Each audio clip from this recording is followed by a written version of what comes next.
Hello, everybody. Welcome to Solutions with Aquarius Rising Africa. And what's for me afternoon, and I know Catherine afternoon as well. So it's a chill out afternoon. And for Brice, it's morning. How is everybody? Welcome. How are you, beautiful ladies? Good. Definitely got that Friday feeling. Well, I was looking at you two all summery and glowing, and in your little sports tops, and yes, grandma sitting all wrapped up like I'm an Eskimo. You definitely look like you have that Friday glowing feeling, that's for sure. Good to see though. Well, we've got a major drought over here. That's wild for the UK. I can see your sun shining through. We've had it the same for about the last goodness knows how many years. Really dry summers. So yeah, but the horses are not happy. Nor is the wildlife. Things are shifting, man. Well, I think I told you once, Catherine, in my research, I discovered that at one point the United Kingdom was considered a tropical island. Yeah. So who knows, right? Let's surprise us. This will just be surprised to see what unfolds over the next few generations. But yeah, it's about 10 o'clock in the morning here on the East Coast, and it's I've been up for a while though, so it's Friday. There's a certain energy in the air with Friday, so I'm excited to be here for our girls' day, our girls' powwow. Yeah, hanging out. So how are you, Brice? How's it been with you this past little? Hey, we see you so often. So the last few days, I still got the freaking construction company. I will say though, my neighbor did tell me, because you guys always hear the drama, because sometimes I get kicked off because of their machinery. My neighbors and I got invited to a cookout with a construction company because at least one of the people on the company felt bad because of all the inconveniences. So I said that's really kind that he invited us all to a cookout, just to say sorry about the fact that we have really invaded your life while we've been building this high rise, which again, I don't know who in their right mind is going to be able to afford these $1 million high rises in this joke of an economy that we've got going on, but it is what it is. Clearly, they're building something. I want to just say hello to our lovely viewers. We have Silver Linings, Candy Woodridge, Melanie Rand, and Dragonfly. So good to see you ladies hanging out with us, because we're just going to be chatting about stuff. I think all of us on our different channels, and of course, Scotty from Australia, you are a few hours ahead of us as well. So it's nearly bedtime for you, Scotty. I was about to say, it's late in Australia. Look at that night owl. Good, Scotty. Or do you want to be with us girls? Oh, lovely. But, I think we all obviously have similar viewpoints on life, I think, and all of us have so many diverse, amazing guests on our show, and there's so much stuff happening at the moment. So it's always nice just to catch up and see what's going on and who's saying what and who's doing what, because we've sure as heck had interesting stuff going on here. So, Catherine, what's going on in your neck of the woods? Do you know, it's funny you should say that, because I am literally pulling so many different bits of the jigsaw puzzles together at the moment. I'm looking at the Hermetic principles, and at the same time I'm looking at how that applies to regenerative agriculture and permaculture. So when I'm having conversations with other people that aren't on channels like this, they're like, it looks like I'm scattered all over the place, which has always been my way. I've always sort of done so many different things, but what I'm absolutely loving is how they all link in and the consistent message. So I've got a video that's actually, I cocked up a bit because it's premiering now whilst we're on here. So if I don't make comments, sorry. But on about the world's oldest dog, Bobby, who's 31, with my lovely holistic vet friend. Oh, you two will love that video, because there's so many life lessons in all this in all the messages that all our guests share. Whether it's when you look at the emerald tablets that you guys have been doing, and then you apply that to some of the lessons that we're looking at in terms of how we really want to be redirecting our living now. And what you were saying about the convenience, Brice, getting out of that state of convenience. So I'm just so excited with the information I'm being drawn to. Brice and I chatted on our coffee chat yesterday about how every decision we make about what we're listening to is programming the AI. So choose wisely, and Yeah, there's so much absolutely. wonderful information out there. So I'm just really loving pulling all these bits of the jigsaw puzzle together. Isn't that so? And that's why solutions, like, I'm so glad you guys created solutions, because I think that's the piece that a lot of people are actually missing in this. Even though this time of life that we're in right now, this time period that we're in is very, I mean, I don't think that any generation, besides maybe the fall of Atlantis, but any generation in the modern scope of history has gone through the amount of crisis and chaos that we globally have gone through right now. And so you can look at this two ways, right? Where wasn't it Einstein that said you can see life in two ways, one that nothing is a miracle and another that everything is a miracle.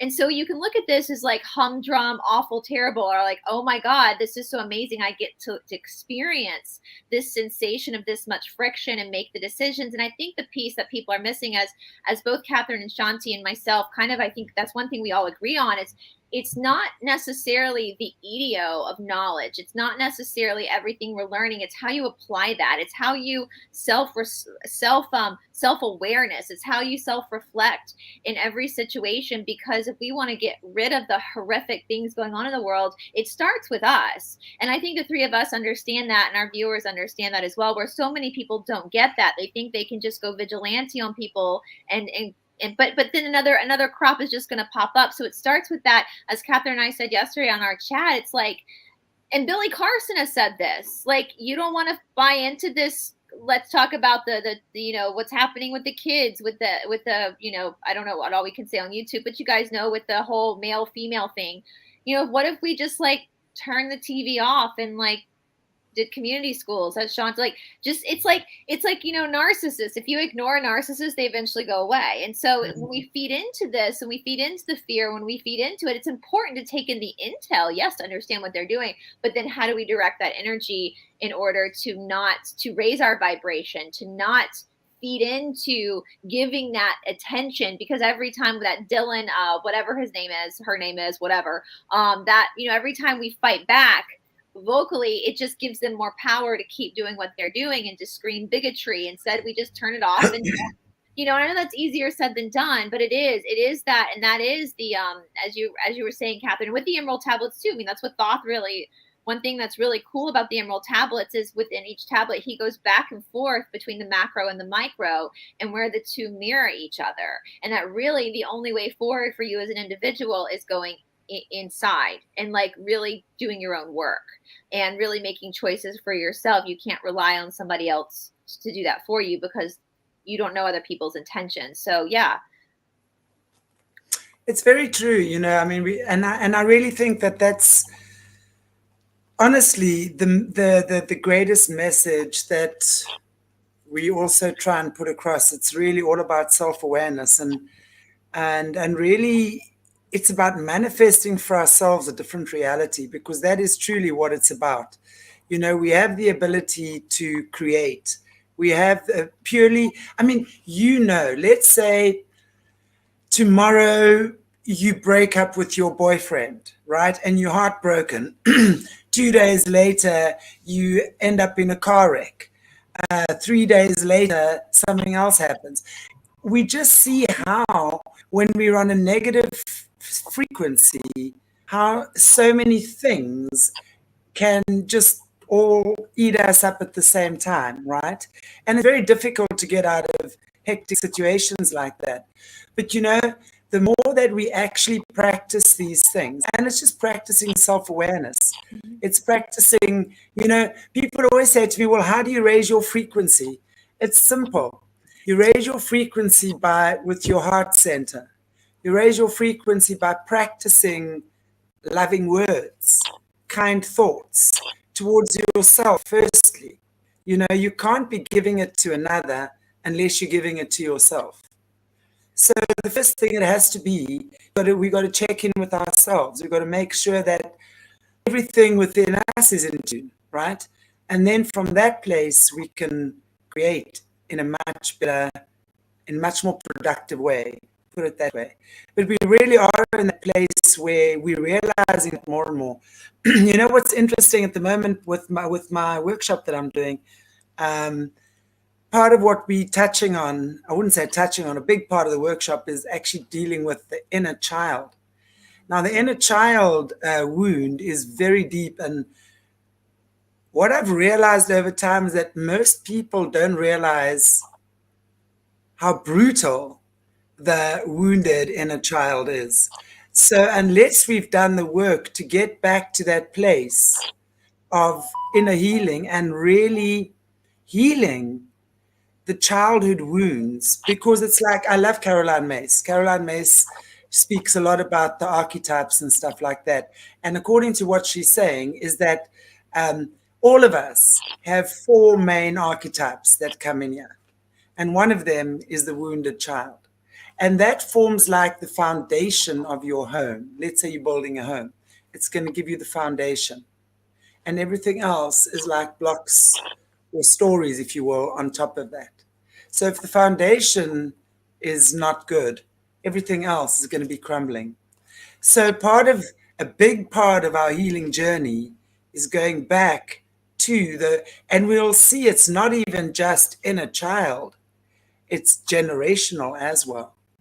So when we then start clearing that energy within ourselves, because we have the choice whether to carry on destructive patterns or not, right? Every moment we're making a choice. The most dreadful things could have happened to us as a child. But at some point in our adulthood, we realize we have a choice to whether actually to carry on down the path of woundology, where we use our wounds and manipulate with them or make them a social standing or give them meaning as to who you are, right? Or you use them in a more productive way where you heal and you use it for something that is constructive, maybe for the benefit of others, if you become a healer or something like that. But it's just such interesting times when we're looking at that and when we're seeing how many wounded inner kids there are running around. But at the same time, I want to say this as well, as much as what there's that going on, because that really came into play in around 50s, 60s, roundabout there, where the wounded child was given a voice. But also think before that, we had generation upon generation upon generation of traumatized parents. Fathers who came back from the war, fathers who came back PTSD. No one was giving. I mean, if anyone had any emotional or mental issues, they were considered mentally unstable, and you could lose your job for that. So there was no recognition given to even parents. So how then do traumatized parents raise healthy children? You can't, right? So all of us are just victims of victims of victims, really, at the end of the day, which is where the responsibility then would come on us as the individual. But sorry, what I wanted to say there as well, at the same time that the wounded child was given a voice, so to speak, well, the collective consciousness had to surface, right?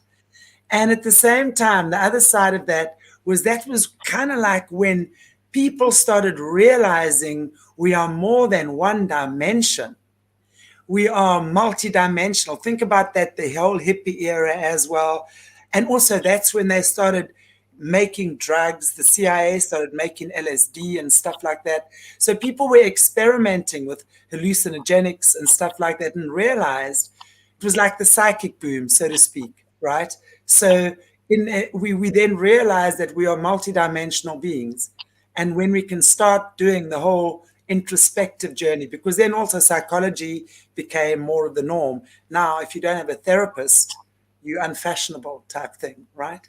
So I just find it very interesting how that plays itself out and what we're seeing now, because I think now we're dealing with a whole lot of wounded inner children, man. Really, when you're looking at the world. One of the most liberating things someone said to me once when I was in university, so I just left, 18, 19 years old, and my parents were going through a major divorce. And so the child always kind of gets stuck in the middle of that. And somebody said to me once, I'm paraphrasing how they said it. They said, it's very liberating when you wake up and realize your parents are just people. And that was really impactful because when you're young, you see your parents as being the end all be all. they are your providers. What they say is correct. I mean, there's really funny shorts you can watch of people that things they were told as kids that they really believed, like somebody's parents told him if you eat something, you have to wait an hour before you swim or you will die. So he literally, as an adult, thought he was going to die. At least, You had to wait. You had to wait for an hour because if your food needed to digest, because you could get cramps. Well, he was told you were going to die, and so he you could get cramps. And he didn't realize until he was an adult that was his parents basically stopping him from getting cramps. But when you have that moment of realization that your mom and dad are just two human beings, just like you are, and they've made mistakes and they have their own stuff to work through. And I think what's interesting too, and we can kind of, because I know Mr. Fox has been on all of our channels, the idea that in this time period, starting probably in the 50s, 60s, some people call them indigo children and the crystal children, wanderers coming in. And I was reading more material this morning, actually, to prepare for next week. So I know Mr. Fox coming on with you, Chanti, and Catherine and me. And we look at, too, I think that they're a trauma that people are not recognizing or maybe even understanding. And I think reading about the wanderers for myself, this has brought a lot of clarity to me. Some children are born into a family where literally their soul has come from a different dimension. And so just the idea of being back in third density, living in that, can in itself be a little bit like, what the hell is this? Like, a little shocking, even though the mind doesn't understand it. There's a vibrational difference between the child and the parent. And so sometimes, and I feel sorry for the parents having a child that's not quote unquote normal, or that isn't responding to the same type of regular childhood things that their siblings maybe are. And I know Mr. Fox spoke about that with Ash, your guest Ash, and like that, the Wanderer, and so I think that's another layer, and that's why it's really important to do the research, not just into the intel, but into these spiritual texts, because it might give you some clarity about what maybe you might have been experiencing that then helps you start to take your power back, not in like an egotistical way, but like in a way of understanding yourself and giving yourself that compassion and that forgiveness that nobody really has it. I mean, that's the thing too. We think our parents, our older generations, have it all figured out. Well, no, they don't. Nobody does. Nobody really knows. We work so hard, we make all this money, and then we die. Like what, and that's my favorite Alan Watts. When somebody asked Alan Watts, what's the point of life? And he was like, it's just simply to be alive. It's simply just to be alive. And bringing it back to that simplicity. So I think there's a lot of turmoil that a lot of people are having to kind of process. And then you look at the normal side of it. There is some beauty in like normalcy, right? There is something very beautiful about the normal, childhood, the normal, and then having to pull back from that because we are in a time of change, right? It's like I say, I'm the last best generation from 1980 to 1984, the Zennials, because we were too feral to be millennials. We were more like Generation X. We were the last generation to play outside and to not have cell phones and to our parents. Funniest short I saw, this kid was like, my parents have no idea how far I traveled on that bike every day. Like our parents had no, that there was a freedom there, and we missed that. We kind of want to go back to that innocence, but times are changing, and we have to deal with that trauma that comes with change, because trauma can be both because of something good and something bad. They're both. It's just a change that causes a reaction within the mind and the nervous system. So. I think also I do strongly believe that we're moving out of a time where people are going to have this time to be quite so self-absorbed on themselves. Now, I'm not saying self-work isn't really good. I'm not saying that at all. I agree. It's not action. It's action. Yeah, it's back into the action step, because when you look at how we are living as a species now, it's so far removed from connection with nature. So just take your apartment block springing up next to you, Brice. Who is actually going to want to live with that? Because so many people now are realizing that they have to get back to growing their own food. They have to get back to schooling their own kids. They have to get back to some community living. And actually, when you engage in that sort of work lifestyle, you're releasing a lot of your trauma by doing the things that as humans we were designed to do. Now, don't get me wrong, there's nothing more stressful than people that don't have enough food to eat each day. Yeah. That is a major, major stress, a lot more than what most people are calling stresses these days. And there are a lot of people in the world that are still faced with that. But when we look at what is planned for us, and then when we look at how people are realizing, oh my God, I really do want to get back to, whether we call it a more simple way of living, I would prefer to call it a more natural way of living, because when we are growing our food, I mean, I grew up in the generation where most grandparents, you know, the man worked all day, and then when he came home, they went and did their allotment or their garden, depending what they had. But that wasn't counted as a job doing that. That was stress relief. That was their meditation. That was their, you know, offloading True. for the day.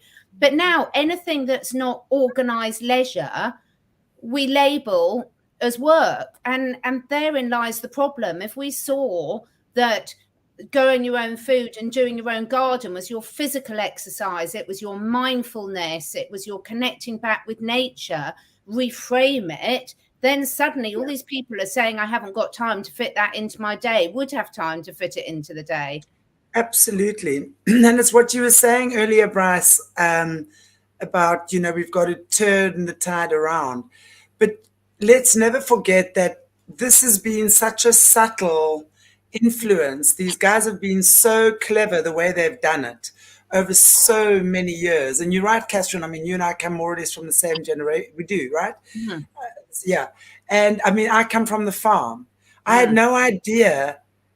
It didn't even occur to me until I was much older that people didn't treat animals the way that my dad treated his animals, that there was a whole different side to where animal produce came from, right? So that was like, so the whole, you know, the bottom line is we've been systematically and so subtly dumbed down for so long. I mean, let's go right back to the 60s when the Rockefellers brought in the feminist movement, right? And there was nothing positive about that, actually. You know, everything we know now in hindsight, because, you know, hindsight is 2020 sight, right? So in hindsight, we can see what the agenda was, because when one of his friends was being interviewed, it was like, really what he said was, it was all about women now being able to work to get to pay taxes. So they were getting more taxes. It was the breakdown of the family unit, right? Because now both parents are working. And then it was also the way to get our kids into a public schooling system where they would then give them their curricula of what they needed to follow. So already just then, going back all those years ago, and that was also the same time when birth control came in. I mean, I know in South Africa, I think birth control came in 1961. So it's relatively recent, right? But at the end of the day, there's a very dark side to birth control. What part of our own bodies are we not trusting? Because that's really what we as women are designed to do, to know when your cycle is at your most fertile and when you're safe not to fall. Women are designed to feel these things in their bodies. But there again, you know, and how do we know if, you know, when we're looking at things like birth control that came in early 60s or late 50s, wherever, maybe you guys earlier, how do we know the effect, the knock-on effect of what those hormones have created in our offspring? Because when you take in a pill every single day designed to screw with your own hormones, that cannot be healthy, right? So you've got to look at all these things. Well, now, I mean, all of us where we all live, they've found horrendously high levels of the birth control pills in all the drinking water. Absolutely, because it can't be dissolved. Like for years. I know horses, plenty of horses that lactate permanently, even though they've never had a foal, because of the hormones that are all coming from the birth control pills. That's I see. I've never in my life. I've always felt, even as a young in my early 20s, I've always just intuitively felt very strange about birth control. There was something just where it was a visceral, like, all my friends were on the pill, but I was like, no, I just, something is telling me not to do this. Like, this is, it's stopping the ovulation process. That's not natural. I'll tell you a funny story though. My mom, so I think my parents got married in like 80, 81, something like that. I was born in 83. And my mother went on the pill for a little bit when my parents first got married. And they told that my mother would tell this story, and my father would say, No wonder they call it birth control. This pill makes you a bitch. I don't want to touch you, because it changed her attitude. And so she had to get off of it because it was literally changing the way she was. And, I don't know. It's wild that, and I was thinking too about getting back to like the land and stuff. And this is something we kind of spoke off camera about this. Like so I was born in 1983. I graduated high school 2001. And then from there I went on to university. Now I went to a very swanky private school, that generational. My father had gone to the school, and most schools, public schools in the state of Georgia, offer things like home ec, shop class, so kids learn basics of like cooking or how to make things, how to build things. My school never offered that. We had to take calculus, all the levels of chemistry, all that kind of stuff, which it kind of makes me a little pissy today because that's not what was the point of that, for me. And I think about that now. I'm like, okay, so I went to this school where academia was so pushed on me. At 40 years old, I don't know how to cook. Like if someone gives me a cookbook, I don't even know what half of the ingredients are. Thank God my boyfriend knows how to cook. He's the one that cooks. But that was never taught to me as a child. That was never taught to me. I don't know how to fix things. I just recently. But do you not think some of those things are your parents' responsibility? You see, I've got a big bee in my bonnet about parents now expecting schools to do everything.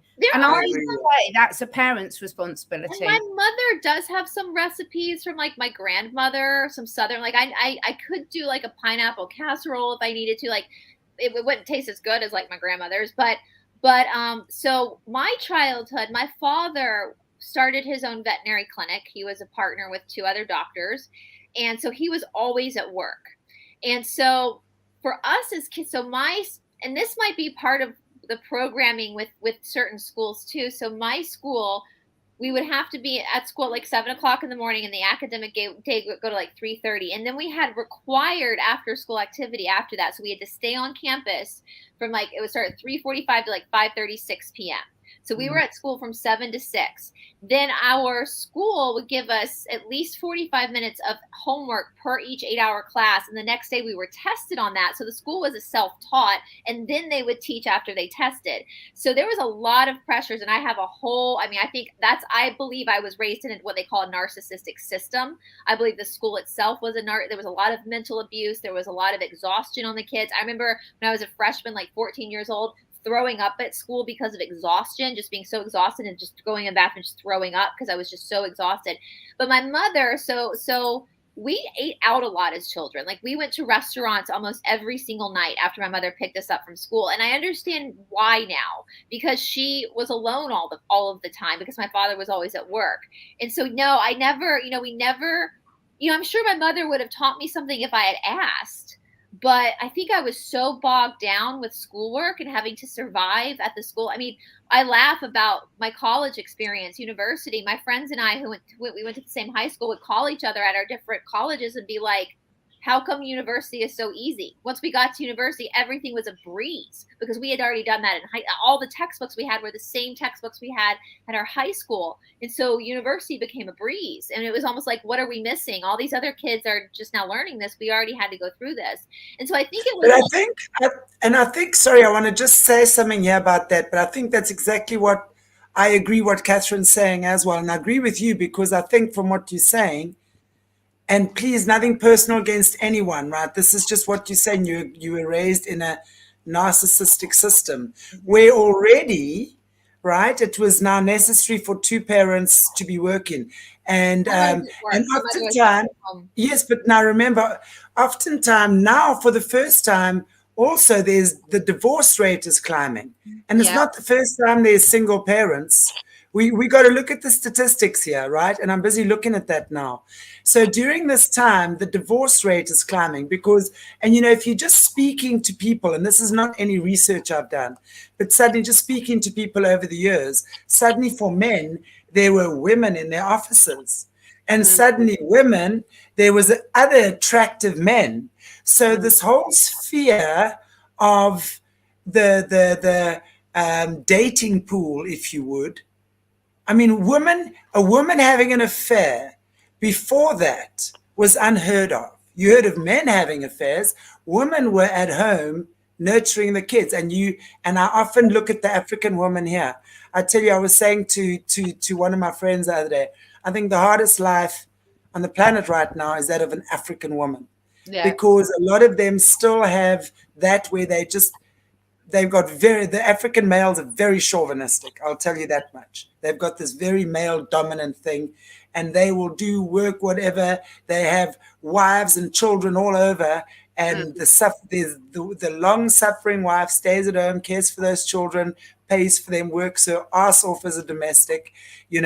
That's what I'm talking about. So I'm not saying that was the situation, but I see that again. So your mum working, too tired to go home and cook a meal, or wasn't there in the afternoon. So we do the quick fix, which is what's happening around now anyway. That's why I kept saying we've created a very narcissistic society. So quick meals, restaurant, just feed the kids. I just want to get home and I just want to rest and get them bathed and fed. They've done their homework. So and it's exactly that. Kids nowadays, they are consumed with schoolwork. So, and I think that's up to us as parents to recognize. You see, we can't blame the schools for that, though. And this is what, Catherine, you were saying early on, is where we have to get back to that place of, do we need all the stuff? Are we okay with just our home, a car, this income coming in? But are we richer with mom working? Or are we richer with mom staying at home and nurturing children? I know I've got a lot of friends over the years who've made that choice. So they've obviously many times cut away and they've downscaled a lot. And I've seen fantastic results from that. But, the bottom line is we as the individuals in society have to get to that point where we go, absolutely not. We decide where our children go to school. We decide we're going to have community schooling here. There's 2 teachers, or one's happy to be trained, or whatever the case might be. There's going to be 10 kids in our community school, and this is how we're going to run it, right? Or there'll be 3 teachers, whatever. Planting your own food again. The joy of cooking. I never had a daughter, and I'm not when I grew up, I was a tomboy. I didn't like to cook. It was only after I left school and I got married and I had a child and, I was a partner that I really started enjoying cooking. And now with my granddaughter, it's the greatest joy making cupcakes with her. And she teaches me how to make lemonade and cheese toast in the toaster, Granny. And I'm going, no, we can't, and we have these, just making porridge or sitting with me and cutting the veggies. It's such a connecting experience. And I wish that for everyone, every family, that they can find their way back. I'm such a privileged person. I realize that now from my upbringing on a farm where the greatest taste was those first carrots that get ripe, pulling them out of the earth, dusting it off. There were no taps in the orchard there, dusting it off on my pants and munching and crunching on that carrot, tasting like dirt. The best taste ever. And I really wish that for everyone. Even if you have this much garden, grow a bean, grow a cherry tomato bush, just to let your child see what it is to grow their own food. And kids, when they start seeing things growing, wow, they get super excited. And this is really what we need to go back to. And I mean, Catherine, I agree with you on that, with the food. And I didn't have that at school. We can sit there and I don't think there's a single person that is watching there that hasn't had a lot of trauma in their upbringing. But I've just reached a stage where I'm sick to death of talking about it. I just in terms of the fact, everyone watching this channel, they're so well informed, and we all can see now how this has been brainwashed. I fell for the go out to work when I had kids agenda, and it was a massive struggle to try and not lose out on the family things whilst I was working. So now I can look back in hindsight and think, well, I was completely duped there, because that's what my generation did. Having said that, I grew up with a mother that hated, it was her worst nightmare being a housewife, and would have been far much happier in herself and would have done the family a lot of good if my father had let her go out to work, because she was the least suitable person to be a housewife ever. So there's always different ends of the scale. But I think I really feel the time, we know we've been brainwashed, we know this has been done, we can see what their plans are for us, which are to not allow us to grow any food, not do it, take away all the farmlands and everything. So I think now we need to get off our backsides and stop whinging about it and do something. And I think you're right, because hindsight is 2020. And I do want to say, like, I think about, you know, everybody's situation is different. And I look at my childhood and, you know, I growing up in the 80s and the 90s, and the 90s especially, again, therapy was not normal. It wasn't at that point, it had not been, modern day therapy had not been accepted as mainstream healing. And so so there was a lot of, you just do what you do because that's how you've been trained to do. And I look at my parents and I look at both of their families and the socioeconomic backgrounds they came from. And so they did for my sister and me what they thought was right. Because, you know, I am very grateful. I had a very beautiful home I grew up in, and I was afforded a lot of incredible opportunities, a lot of amazing vacations and stuff because of that. And so I'm super grateful to that. But there was, I mean, and my mother, bless my mother, so my mother did not work when we were children. She was a housewife. And there my mother pushed back against our school a lot because my mother was an early childhood development major. That's what she majored in at University of Georgia. And she would say that there were things that the school was doing to us as 14, 15-year-olds that our mind was not ready, the development of our mind. Like, for example, our freshman year of high school, we had to take biology, which a lot of people take. But the textbook we were using was a medical school textbook. And my father even said something like, this is too intense for a 14-year-old you're taking this too far. And so they would push back, but they would never, the school would just do what the school was going to do. And I will say at this moment, something that's made me happy and I think is pretty karmic is the high school I went to. It's still, and it's probably a very different administration now. So I'm not saying it's the same now as it was then, but there's a lot of lawsuits that they're fighting right now from people that I grew up with in that school that are actually filing lawsuits against that school for abuse, for childhood abuse, some sexual stuff that happened there, you know, but other. So it is there. That was a huge problem.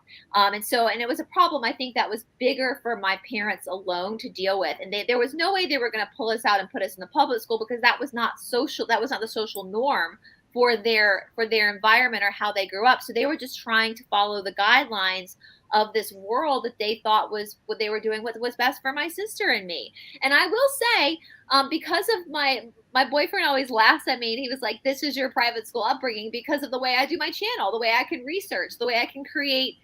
He's like, my boyfriend's like, that's your private school education right there. So there are things that I'm grateful for at a very young age. I learned how to research. I learned how to do these things that are serving me now at the age of 40. But yeah, I do want to, so it's not, and I think that's one thing we have to remember too with all this stuff. It's always kind of like the perfect storm, right? In every situation, it's the perfect storm. And every generation, and you're right, I think there was, even though my mother didn't work, she had a college degree. And after we left school, she taught kindergarten for a really long time. And she was a really great kindergarten teacher. And she won like teacher of the year, you know, after my sister and I were out of the house. And so she liked doing that. That was something she liked doing. But I think there is that kind of with women, you know, and we always laughed growing up in my society. They would say women went to university to get their MRS degree, to find their husband. That's why you went to university. You get an education so you can have an educated conversation, but you're really going there to find your husband.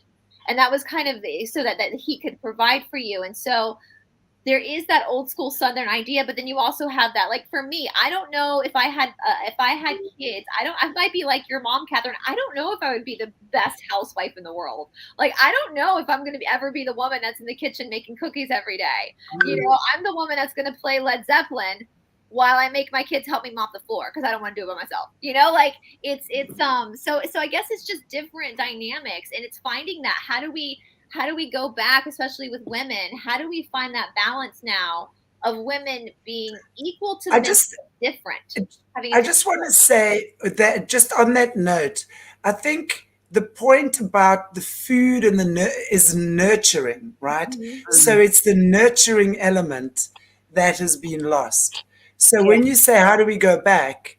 It's about going back to the nurturing, and as you said, I mean, I'm hearing you, and I'm hearing a lot of other people, I suppose, from that same generation as well, who would have had similar type experiences. And that's why I say that's now 10 or 15 years down the line from the feminist movement, right? We're now definitely, families are certainly, there's a difference. So, but the whole thing about growing your food, cooking your food, nurturing, it's connecting, it's getting out of this, because once you've started making your own hamburgers, if you want to make that, you're never going to eat a burger from another shop again, because you there's a difference in the taste of food.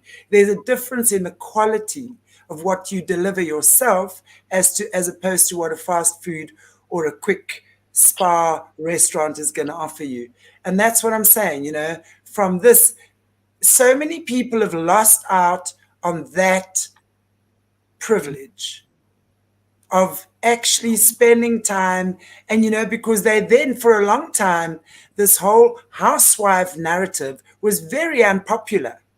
For a long time, especially in the 90s, right? 90s and 2000s. If you were a stay-at-home mom, I'm sorry, you were frowned upon. Very much so. When I had my children, it was completely frowned upon. Now, I'm not going to pretend that influenced my decision, because I didn't really care. But, and I've always enjoyed my work. But you're so right. I know a lot of friends that did do that, and they almost had to sort of justify why they were doing it. And also it was very lonely for them, because most of the women were not stay at home. So they didn't have that community. Perhaps they did when more women were at home. So it was quite isolating for them. And I think there's so many challenges in all of this, because everyone is so unique. But look at what we do with our animals' food, Brice. Look, we've gone back to basics. There's your nurturing. Gosh, you're very nurturing. How much pleasure does that give us? And we when that's celebrated, when we go back to celebrating, I was speaking to my husband tonight, and like I got together with my husband when we were 18. So we were at college together, different universities, and I went off traveling around the world. But when I met him, he lived more in a town, and I lived out in the middle of the countryside. So I didn't live really so much in a community. We were quite wild going off, but his parents were very much in the town community. And one of his mum's best friends, Margaret, I remember so clearly, I'd go around there and she had her own vegetable garden. Her whole garden was a vegetable garden.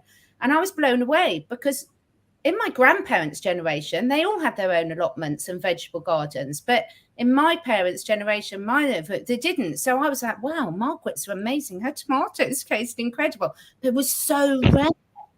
But it was amazing what she managed to do, because she managed to juggle. She taught full time as a teacher, and then she came back, and that was her therapy. But I do think this nurturing and the praising, if there's one thing the pandemic's taught us all, is the careers that used to get a lot of kudos, now there's almost a lot of shame for it, which is a shame, because we shouldn't be doing that to people either. I mean, most of my friends that I was at uni with work in the pharmaceutical industry. They're all really amazing people. They genuinely believe that they're saving the world.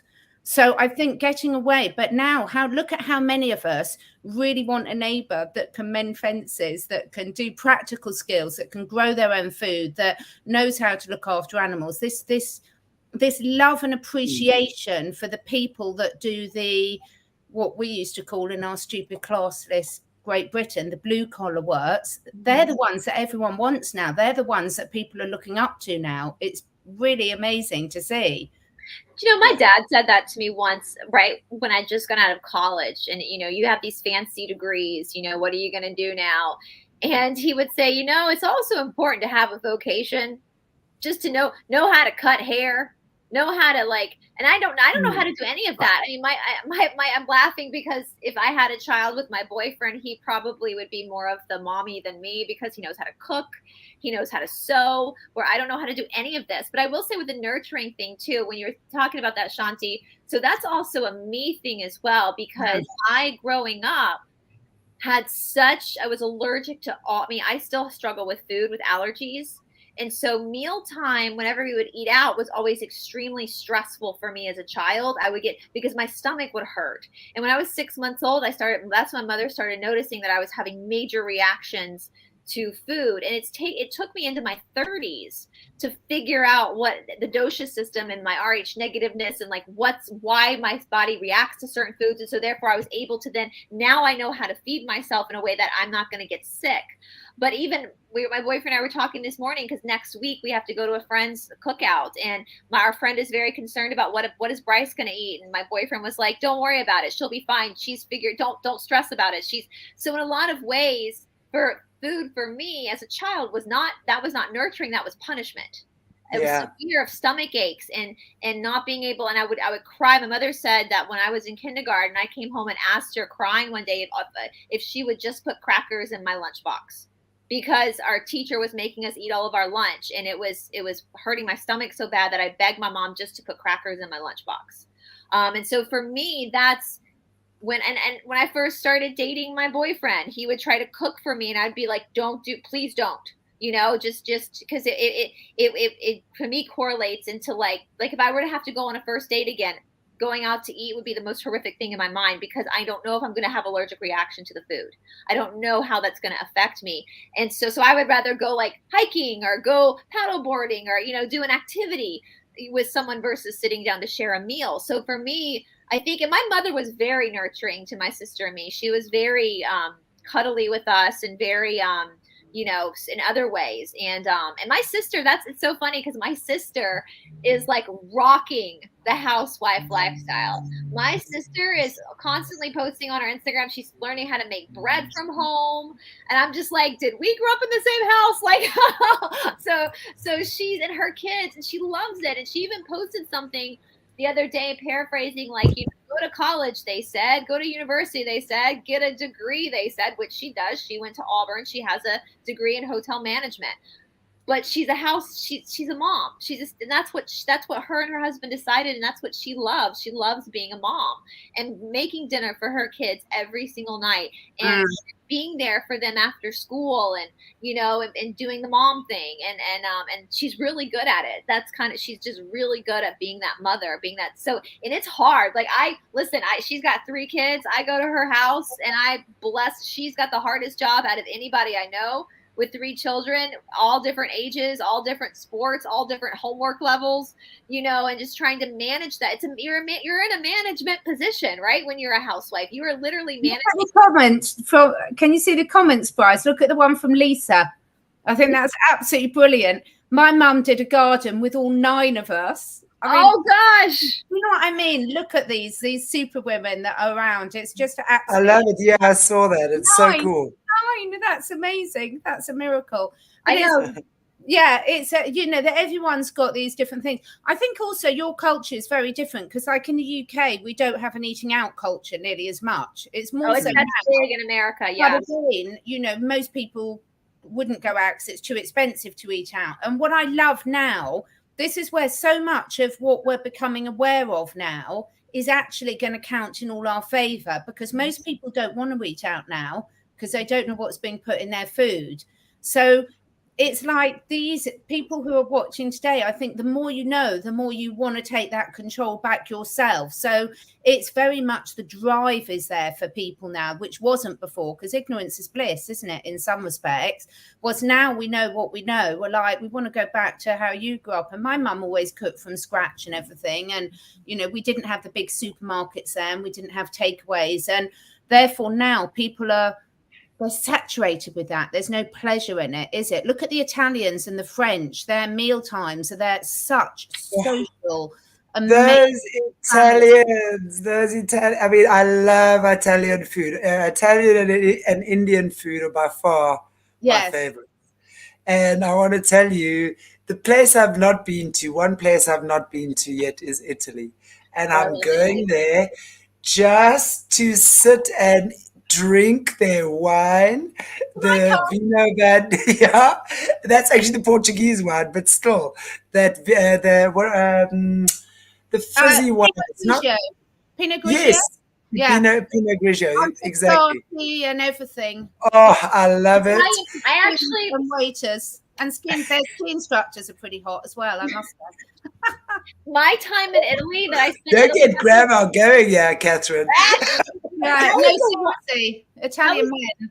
The one country. Oh yeah, I'm a bit tall for them though. Sorry. I mean, I'm 5'9". Well, I mean, and most Italian men that I know are little figs about this big.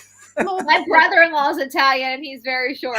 No, Italy is the one country, and I've been blessed to be able to spend a lot of time in a lot of different countries. That was the one country where I could eat out anywhere in Italy and my stomach was fine. I love it. It's my favorite place. I think we should have a girls' trip. Absolutely, I would. Let's do it. Okay, we're going to do a live broadcast. Brice, Chanti, and Catherine hanging out from Italy.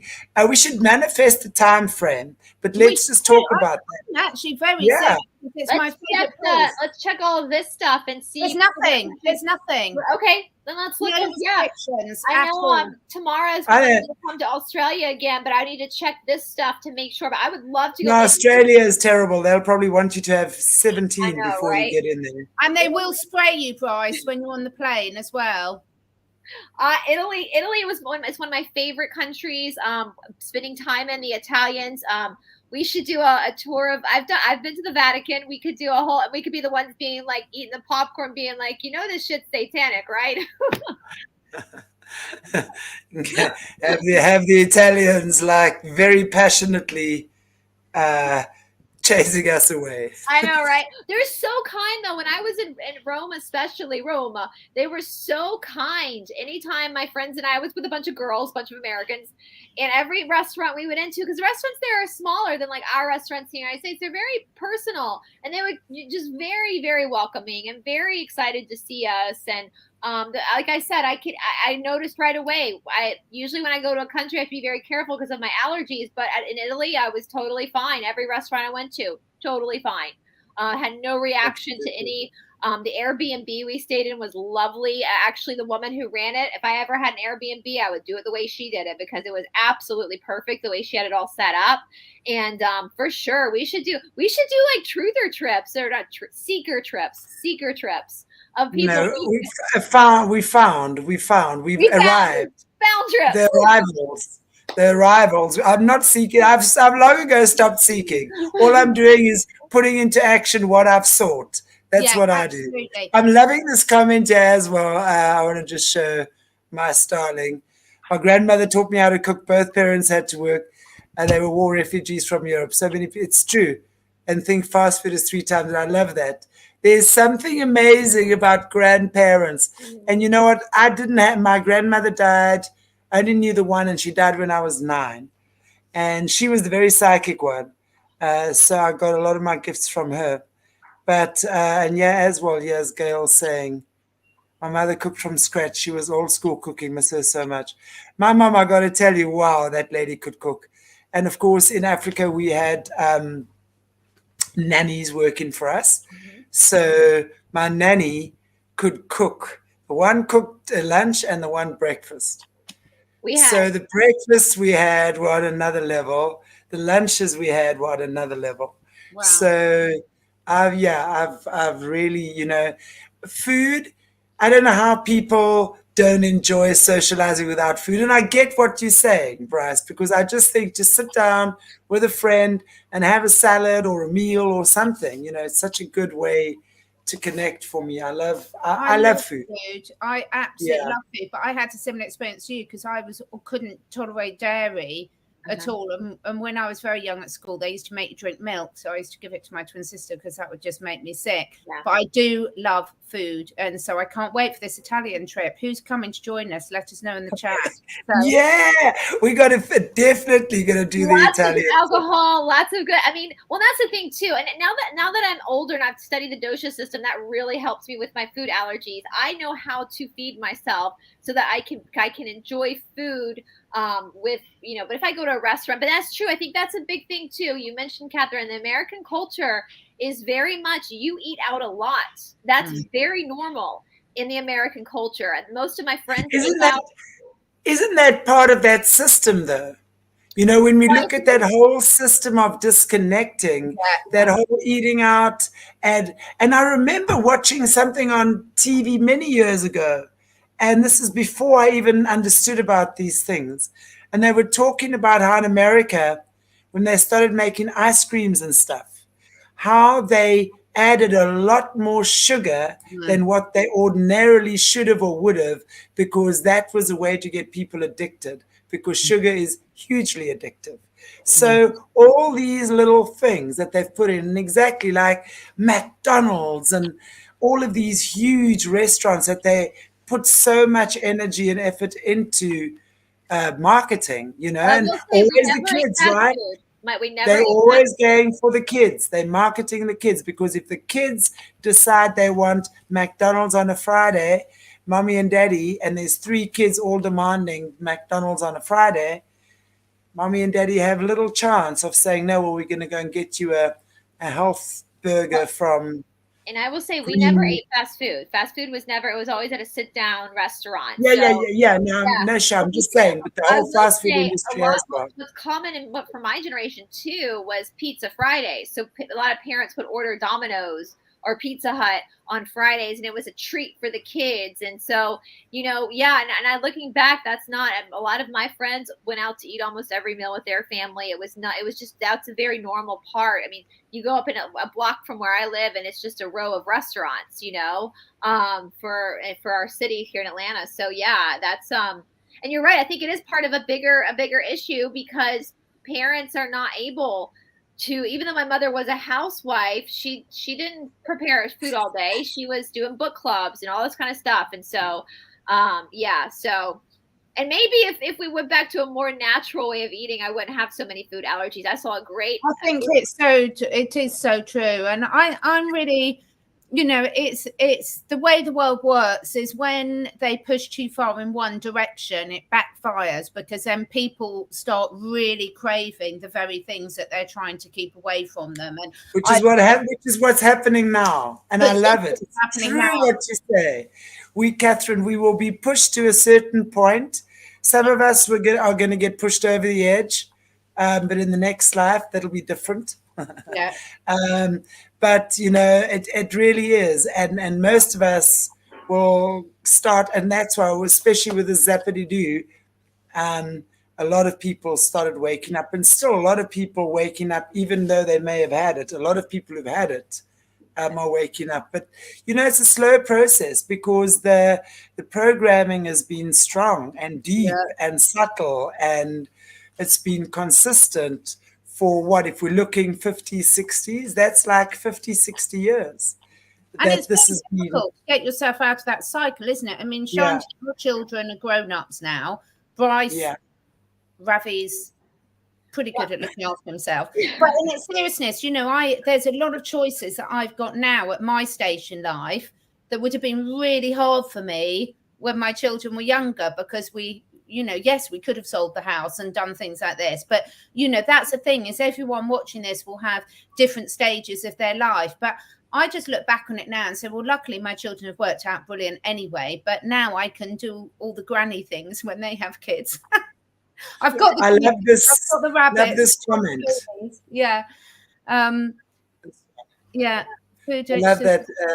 Is that Layla? Yes. Layfola. Lots of fours there, but I see the A's. Yeah, it's so true. It's so true, isn't it? True. Like we had salad from our garden last night, and it was just so lovely, although I did feel a bit mean picking it. Well, I will say, not to end this on a weird note, but here in the United States, in certain states, they're requiring people to register their farms with the government. Exactly. Even if you have a little corner of your backyard that you're just growing some tomatoes or whatever, you have to now register it with the government. So they know people are trying to revert back to that. And so they're trying to make it so. And that's, my You friends, can't. why I love Florida so much. My boyfriend's father told me that in the beautiful state of Florida, you can mow your lawn butt-ass naked and no one can do anything about it because you're on your property. So that is why Florida has become such a popular state in the United States, because they're literally like, that's your land. Do whatever you want on it. So yeah. And this is, yeah, I think this is where people now, luckily, because there are so many people who are awake, they're going to look at that and they're going to say, not on my Nelly.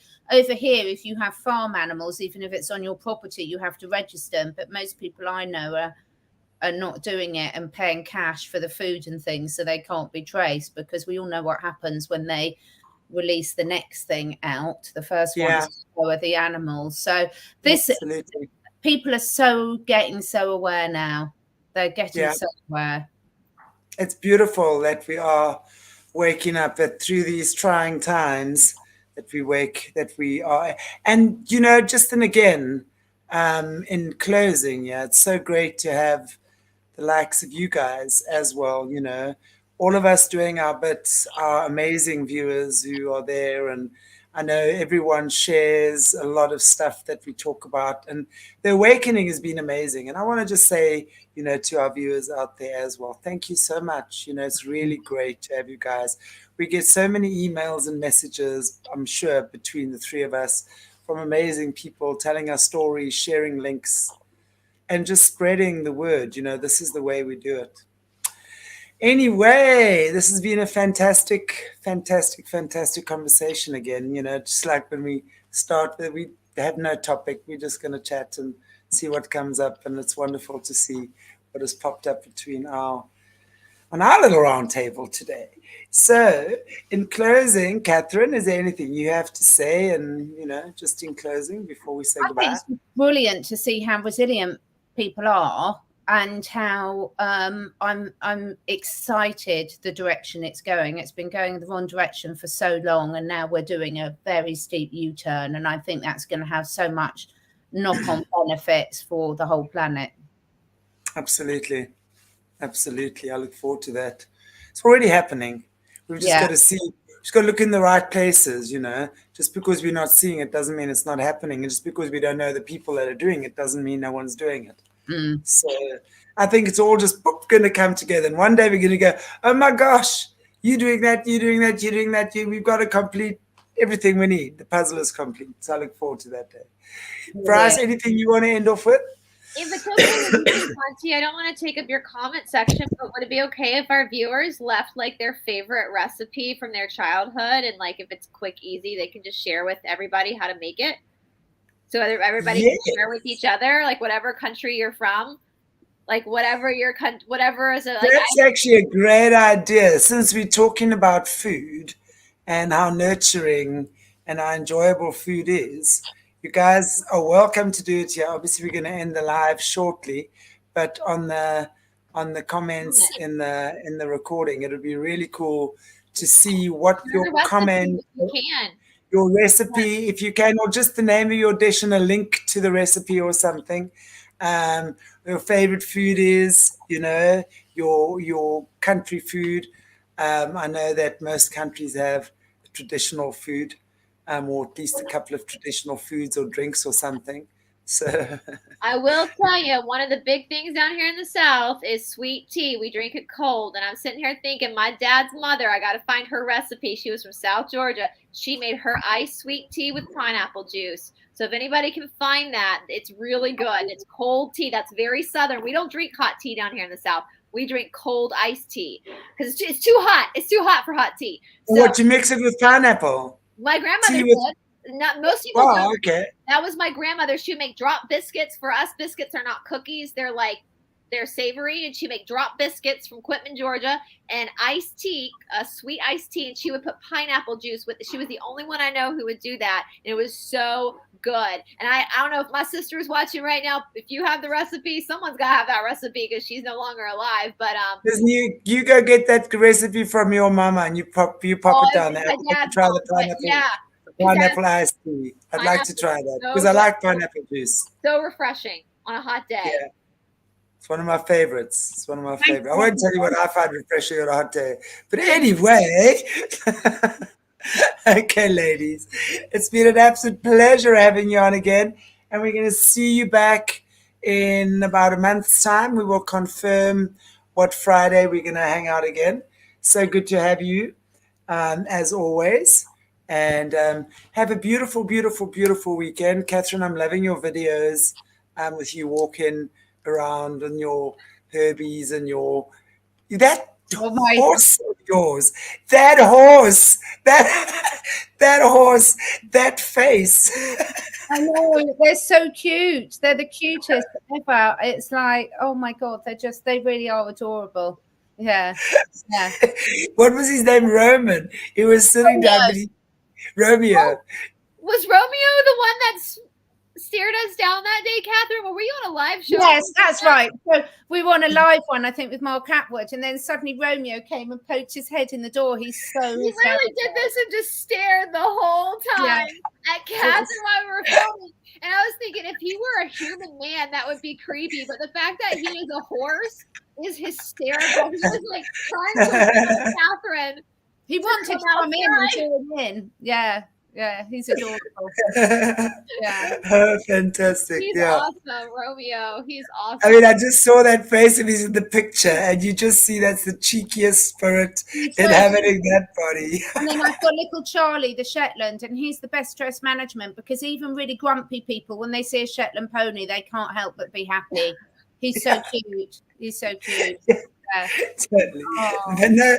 But those Shetlands can be bloody grumpy themselves. I mean, Oh, they've got short man syndrome. No, he hasn't, but he's incredibly clever. He can escape from anywhere.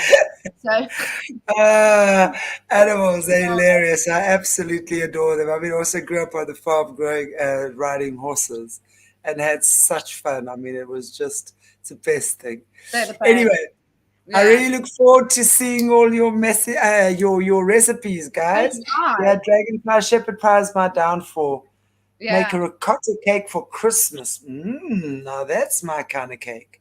Angie Tillman, Miss Angie Tillman, who's in the chat right now, she's the Fickle Chickle guy. She's from Athens, Georgia. And if you go to her YouTube channel, she has a ton of recipes because she's a Southern lady that can cook.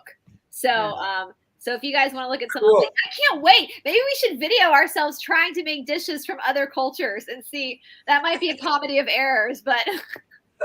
Brilliant. I've got to dash off, guys, because I've got to pick someone up. It's lovely to see you all. See you later. Lots of love, everybody. Cheers. Oh, wait, hang on, Brice. I've got to put this one on here now. I didn't arrange myself earlier. Sorry, guys. I forgot Mornay's not here. Okay, there we go.